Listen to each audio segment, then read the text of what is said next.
Assalamualaikum warahmatullahi wabarakatuh. Apa kabar kalian? Gimana kabarnya selama di rumah ini? Kita masih belum bisa ketemu ya, karena sekarang masih situasinya pandemi corona.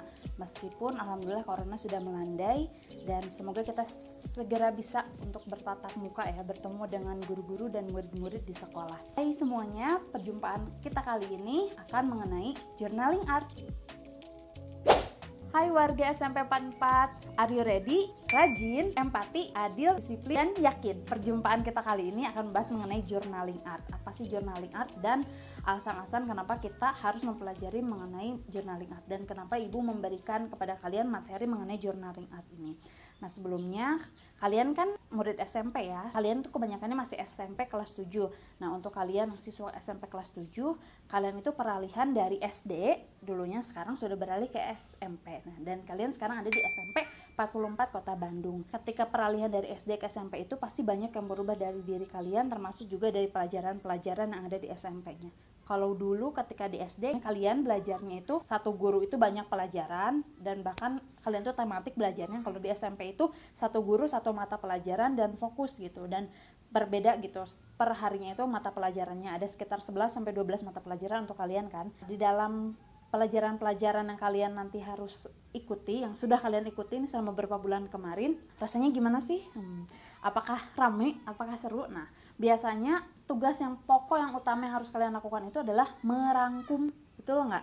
Jadi selama di rumah kalian pasti dikasih video sama guru-gurunya, dikasih media ajar, terus kalian dikasih buku paket juga. Nah biasanya kalian akan diberikan tugas sama guru-gurunya, silahkan rangkum anak-anak, misalnya materi bab misalnya untuk pembelajaran bahasa Indonesia, misalnya mengenai teks deskripsi, atau misalnya mengenai teks cerita fantasi. Nah ada materi-materi yang harus kalian rangkum dan harus kalian tuliskan rangkumannya di dalam buku catatan kalian.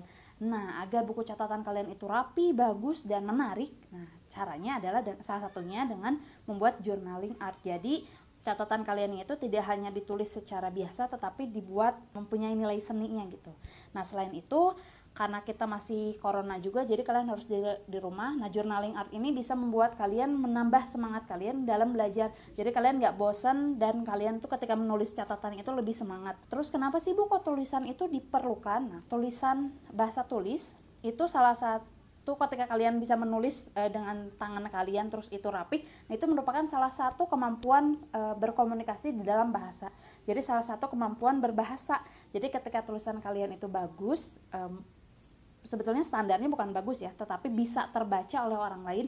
Nah ketika tulisan kalian bisa terbaca oleh orang lain, nah berarti kalian mempunyai kemampuan komunikasi berbahasa tulis yang udah bagus gitu. Jadi diharapkannya kalian bisa menulis tulisan dengan rapi dan juga dengan bagus. Selain itu, kenapa Bu tulisan itu harus rapi dan bagus? Karena untuk mendukung sebagai nilai jual kalian nantinya ketika kalian bekerja, ketika kalian nanti juga kalian kuliah.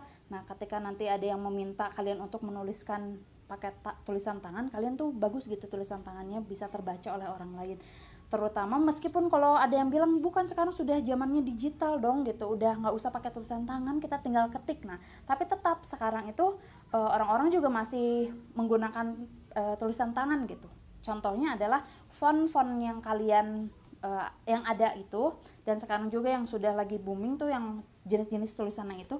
Nah itu dulunya kan dikembangkannya oleh manusia juga gitu. Jadi ada tulisan manusia akhirnya dijadikan fontnya gitu. Kalau kalian mengikuti juga ada beberapa kalau di Instagram itu ada Gang Gofur kalau nggak salah. Nah itu tuh dia tuh mengembangkan fontnya tuh dijadikan jenis font, jadi bisa dipakai di Microsoft Word, tapi itu tuh tulisannya tuh yang dia buat ABCD-nya gitu. Jadi kita tuh bisa buat huruf A, B, C, D versi kita, terus dimasukkan, dikonversikan untuk dipakai di Microsoft Word. Nah kayak gitu.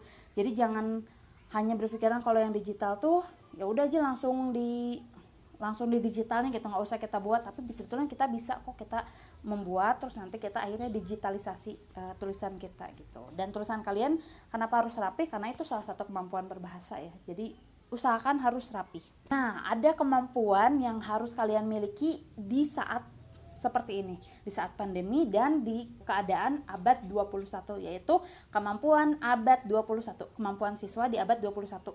Nah apa aja Bu? Ada banyak ya, tapi kalau yang pemerintah Indonesia klasifikasikan mungkin ada 4 yang paling utamanya itu, yaitu kemampuan 4C. 4C itu singkatannya pakai bahasa Inggris ya. C-nya itu ada collaboration, communication, critical thinking, creativity. 4 kemampuan di abad 21 itu harus kalian miliki, karena nanti yang akan menjadi saingan kalian dan saingan kita semua itu bukan cuma orang-orang yang ada di Indonesia, bukan cuma pelajar Indonesia, tetapi yang ada di seluruh dunia. Jadi nanti kita akan bersaing dengan orang-orang Amerika, orang-orang Cina. Nah, apakah kemampuan kita akan cukup dan akan mumpuni? Nah, makanya kita harus berjuang, terus berusaha, terus belajar untuk mendapatkan si 4C ini. Nah, journaling art ini salah satu cara agar kalian mendapatkan kemampuan, akan kalian menambah kemampuan kalian dalam berkreativitas, yaitu creativity. Gimana sih caranya biar tulisan kalian itu bagus, biar tulisan kalian itu rapih? Yang paling utama dari sebetulnya ini kemampuan semua, misalnya semua kompetensi yang kalau kalian ingin kembangkan, ya kalian harus mau untuk berlatih. Jadi yang paling utamanya ya kalian harus mau berlatih dan berlatih, terus menerus berlatih gitu. Jadi dalam kemampuan apapun sih, kalau misal kalian terus berlatih ya kalian akan mendapatkan hasilnya. Bu, berlatihnya seperti apa? Ibu ingat sekitar 3 tahun lalu ibu sebelumnya itu kuliah kan, nah di salah satu kampus swasta di kota Bandung. Nah di kampus itu ada dosen, salah satu dosen agama, beliau meminta murid-muridnya itu, si mahasiswanya, untuk menulis laporan. Jadi laporannya itu sekitar ada 50 lembar sampai 60 lembar, ibu ingat banget. Si laporan itu tuh kita harus menuliskan tulisan rangkuman dari buku. Nah ditulisnya itu pakai pulpen. Jadi kita harus nulis di kertas HVS yang kosong pakai tulisan kita, dan itu sekitar 50 halaman. Dan kita harus nulisnya pakai tulisan tangan. Nah, berangkat dari situ mungkin ibu juga mulai merasakan ya, oh latihan seperti itu mungkin yang kita perlukan, yaitu dengan terus mendrill diri kita, jadi terus menerus berulang berlatih, ditulis aja terus rangkuman buku-bukunya itu sampai 50 halaman di HVS pakai tangan, dan akhirnya tuh jadi yang berdampak juga gitu. Jadi tulisan ibu tuh agak sedikit bagus. Dulu juga ibu atau SMP tulisannya nggak begitu bagus ya, cuman cukup terbaca gitu, tapi belum sebagus yang saat ini yang ibu rasakan ya. Sekarang sudah sangat bagus gitu bagi ibu ya, walaupun masih jelek aja, cuman ya lumayan lah. Nah dengan latihan seperti itu tuh nanti akhirnya kita terbiasa, dan akhirnya tulisan kita jadi semakin bagus dan semakin bagus. Dan mungkin teman-teman kalian juga ada beberapa orang ya, dan ibu yakin banyak sih mungkin yang tulisannya sudah sangat bagus gitu, bahkan lebih bagus dari ibu gitu. Dan cara menulis kita itu kenapa harus bagus tuh, jadi biar ketika orang lain membaca apa yang kita sampaikan kepada mereka lewat tulisan tangan tuh, jadi mereka paham gitu, oh yang dimaksudkan oleh orang ini tuh ini gitu. Tapi kalau tulisan kita nggak kebaca kan jadi bingung gitu.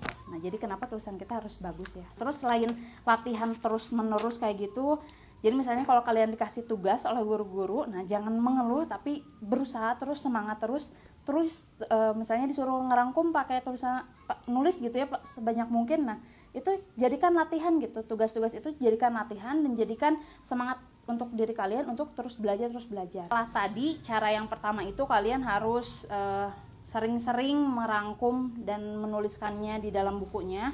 Terus ada cara yang kedua, yaitu dengan kalian membuat printan. Sebetulnya bisa di print, atau misalnya bisa kalian ya dengan mendrill kayak tadi ya, terus menulis. Nah sebetulnya bisa menulisnya, misalnya kalian ngeprint seperti ini, boleh kotak-kotak bentuknya, boleh titik-titik, boleh garis. Nah ini untuk mempermudah kalian, jadi kalian tuh ada arahnya gitu untuk menulis tuh. Misalnya ini kan garis-garis ini, jadi nanti kalian menulisnya di garis ini, dan kalian tuh bisa ngeprintnya itu bentuk tulisannya. Misalnya kalian ingin tulisan kalian itu rapi, lurus, nah kalian print dengan ada tulisannya misalnya kayak gini nih. Tapi kalau yang ini ibu contohnya yang hand letteringnya ya. Nah seperti ini. Nah contohnya tuh jadi sudah di print, ada tulisannya, nanti kalian tinggal ikuti si tulisannya ini. Kalau ini ibu kan pakainya yang harus pakai brush pen ya, tapi kalau kalian printnya yang biasa aja, nanti kalian ikuti huruf A, B, C, D, F, G, mulai dari kayak waktu kalian pertama kali belajar ketika kalian SD. Nah jadi nanti kalian tuh akan terbiasa untuk menuliskannya, jadi untuk meniru gitu. Jadi kalian tiru apa yang sudah di print gitu.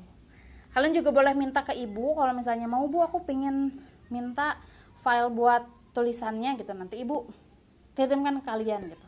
Atau misalnya bu aku udah ada nih, udah bagus tuh kalau yang udah ada dan udah berlatih ya, semangat terus. Salah satu caranya adalah selain tadi berlatih terus merangkum, nah yang kedua ini, jadi di print dan kalian tuliskan tulisannya. Jadi nanti sampai kalian terbiasa dan kalian mengikuti pola si tulisannya sampai tulisan kalian akhirnya jadi bagus seperti itu.